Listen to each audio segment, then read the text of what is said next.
आज वानखेड़े के मैदान पर सनराइजर्स हैदराबाद के खिलाफ मिली उस करारी और शर्मनाक हार ने मुझे अंदर तक झकझोर कर रख दिया है। मैं डगआउट में बैठकर सिर्फ मैच नहीं देख रहा था, बल्कि उस हर एक गेंद के दर्द को महसूस कर रहा था जिसे मुंबई इंडियंस की टीम खेल रही थी और जिस तरह से हमारे गेंदबाज पिट रहे थे। ये हार सिर्फ अंक तालिका में एक और नंबर का गिरना नहीं है, बल्कि यह मेरे दिल पर एक ऐसी गहरी चोट है जिसे बर्दाश्त करना मेरे जैसे खिलाड़ी के लिए नामुमकिन है, जिसने अपना पूरा जीवन, अपना खून पसीना इस टीम की साख और शान को 7वें आसमान पर पहुंचाने में लगा दिया। लोग आज मुझसे गलियों में, सोशल मीडिया पर अक्सर पूछते हैं कि आखिर 5 बार की चैंपियन टीम के साथ यह क्या हो रहा है। तो आज मैं उन 5 मुख्य और कड़वे कारणों को स्पष्ट करना चाहता हूं जिनकी वजह से मुंबई इंडियंस का यह हाल हुआ है और मुझे ऐसा क्यों लगता है कि अब बिना देर किए बदलाव की घड़ी आ चुकी है। पहला और सबसे बड़ा कारण टीम की रणनीति और लीडरशिप में स्पष्टता का भयंकर अभाव है। क्रिकेट में बड़े फैसले मैदान की गर्मी में लिए जाते हैं, लेकिन अगर कप्तान के फैसलों में और टीम की सोच में कोई तालमेल ही नहीं होगा तो नतीजा कभी भी आपके हक में नहीं आएगा। हमने देखा कि आज हैदराबाद के खिलाफ गेंदबाजी में बदलाव हो या बल्लेबाजी क्रम, कहीं भी एक सोची समझी योजना नजर नहीं आई। जब आप खेल के सबसे नाजुक मोड़ पर डगमगाते हैं तो ट्रेविस हेड और क्लासन जैसे विरोधी खिलाड़ी उसका फायदा उठाते हैं और आज ठीक वही हुआ। हम जिस मुंबईया आक्रामकता के लिए पूरी दुनिया में जाने जाते थे, वह आज वानखेड़े में कहीं खोई हुई दिखी। दूसरा मुख्य कारण है खिलाड़ियों के गिरते आत्मविश्वास को न संभाल पाना और उन्हें गलत दिशा में इस्तेमाल करना। एक कप्तान की असली परीक्षा तब होती है जब टीम चारों तरफ से घिरी हो और संघर्ष कर रही हो। हमारे पास दुनिया की सबसे बेहतरीन प्रतिभा वाले खिलाड़ी हैं, लेकिन उनके हुनर को निखारने के बजाय हम उन्हें कप्तानी के अजीबोगरीब प्रयोगों की भेंट चढ़ा रहे हैं। जब एक खिलाड़ी को यह पता ही नहीं होगा कि उसकी भूमिका क्या है, तो वह अपना सर्वश्रेष्ठ कैसे देगा।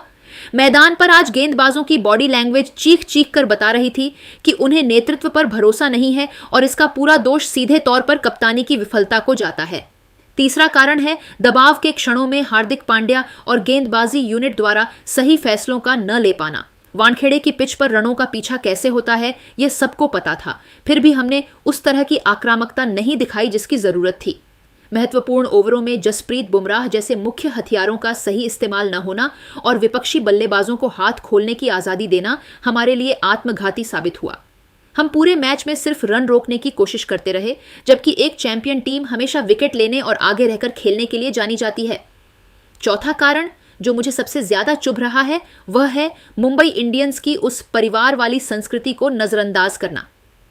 मुंबई की पहचान हमेशा से एक अटूट परिवार की रही है, जहां हर खिलाड़ी दूसरे के लिए जान देता है, लेकिन पिछले कुछ समय से जिस तरह का माहौल और दरारें टीम के अंदर दिख रही हैं, वह स्पष्ट है कि कहीं ना कहीं वह आपसी जुड़ाव और भरोसा खत्म हो गया है। जब टीम के अंदर ही एकता नहीं होगी और खिलाड़ी एक दूसरे की कप्तानी स्वीकार नहीं करेंगे, तो आप मैदान पर जाकर दुनिया की बड़ी टीमों के खिलाफ एकजुट होकर कैसे लड़ेंगे। नेतृत्व का मतलब सिर्फ टॉस जीतना या कैमरे के सामने मुस्कुराना नहीं होता, बल्कि सबको एक धागे में पिरोना होता है। पांचवा कारण है वर्तमान की गलतियों से सबक न लेना और बार बार वही भूल दोहराना। हम हर मैच के बाद कह रहे हैं कि हम वापसी करेंगे, लेकिन वापसी केवल खोखले इरादों से नहीं बल्कि सही और कड़े फैसलों से होती है। हमने बल्लेबाजी के ऊपरी क्रम में लगातार फेरबदल किए और सूर्य कुमार यादव जैसे मैच विनर को सही समय पर इस्तेमाल नहीं किया। यह अस्थिरता ही हमें आज इस मोड़ पर ले आई है जहां हम टूर्नामेंट से बाहर होने की कगार पर हैं। अब बात करते हैं उस सबसे भावुक पल की जिसके बारे में हर फैन जानना चाहता है। मैच खत्म होने के बाद नीता जी ने मुझसे बात की है। वह बहुत ज्यादा भावुक थीं और उनकी आंखों में आंसू थे। उन्होंने मुझसे टीम की इस दुर्गति पर अपनी चिंता जाहिर की और मुझे गले लगाकर अपनी बेबसी बयां की। मैं अब और मूक दर्शक बनकर अपनी आंखों के सामने इस विरासत को तबाह होते नहीं देख सकता। मुझे लगता है कि अब समय आ गया है कि मैं फिर से कमान संभालूं और इस डूबती हुई नया को किनारे लगाऊं। मेरा मकसद सिर्फ कप्तानी पाना नहीं है, बल्कि उस खोए हुए सम्मान और गौरव को वापस लाना है जिसके लिए मुंबई इंडियंस का नाम ही काफी था। मुझे पूरा विश्वास है कि अगर मैं कमान संभालता हूं तो हम न केवल इस सीजन की बची हुई साख बचा सकते हैं, बल्कि अपनी उस पुरानी पहचान को फिर से स्थापित कर सकते हैं जिसे हमने सालों की मेहनत से बनाया है। यह मेरा वादा है कि अगर मुझे फिर से जिम्मेदारी मिलती है तो हम मैदान पर उसी हिटमैन वाले जुनून और निडरता के साथ उतरेंगे जिसे देखकर मुंबई की जनता का सीना गर्व से चौड़ा हो जाता था। यह बदलाव सिर्फ एक व्यक्ति का नहीं बल्कि पूरी टीम की मानसिकता को फिर से बदलने का है। मुझे आप सभी के समर्थन और प्यार की जरूरत है, क्योंकि अंत में हम सब मिलकर ही इस टीम को उस मुकाम पर वापस ले जा सकते हैं जिसकी यह असल हकदार है।